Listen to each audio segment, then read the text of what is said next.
I used to do art at school. In fact, I used to get told off a lot because they always wanted me to do it one way and I never would. I'd always do it my way. Used to fall out with a lot of the teachers, except for one, which was a Mrs. Edwards, and believe it or not, she actually came to me one day and said, "How did you do that?" My first love is owls. Absolutely adore owls. So I had this exhibition, loads and loads of owls, and the number one Frank.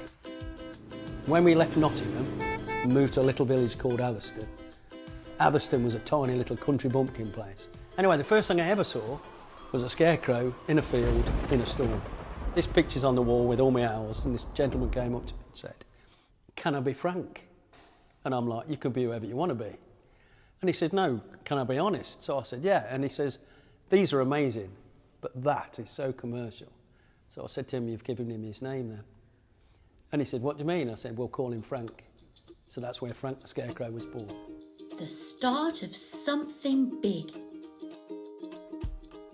Frank is a scarecrow from Gloucester. He was well looked after for years and was a happy scarecrow.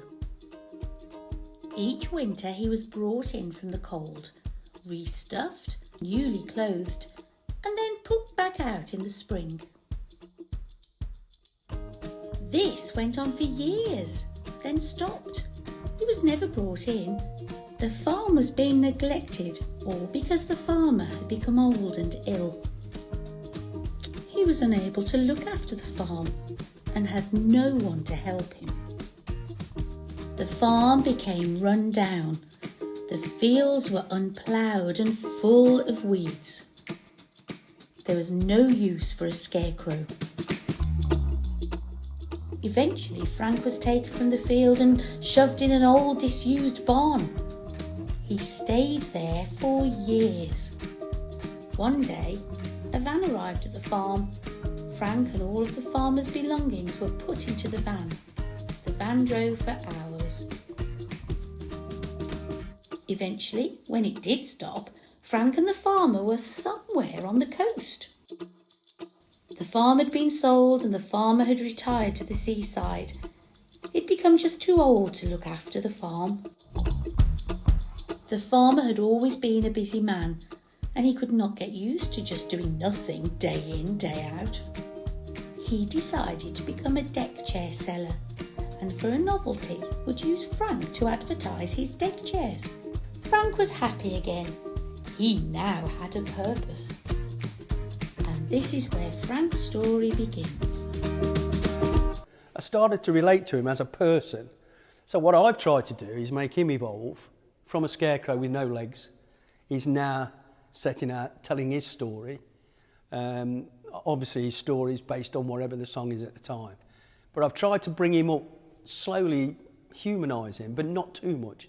His face will never change, his tie will never change. But I think the stories, I like to put him in a real human position. The images I try to do now is from songs that have a meaning to somebody, not just to me. Originally it was all just to me. But now I'm thinking, you know, I'll overhear somebody saying, "Oh yeah, when in such and such, you know, I had my first baby to that song," and you think, well, what would that be? I was out with my dogs one night and it was dark. It was a group of louts in a car, come round the corner, music's blaring, sowing the seeds of love. Straight away that image came to me. I had to do it.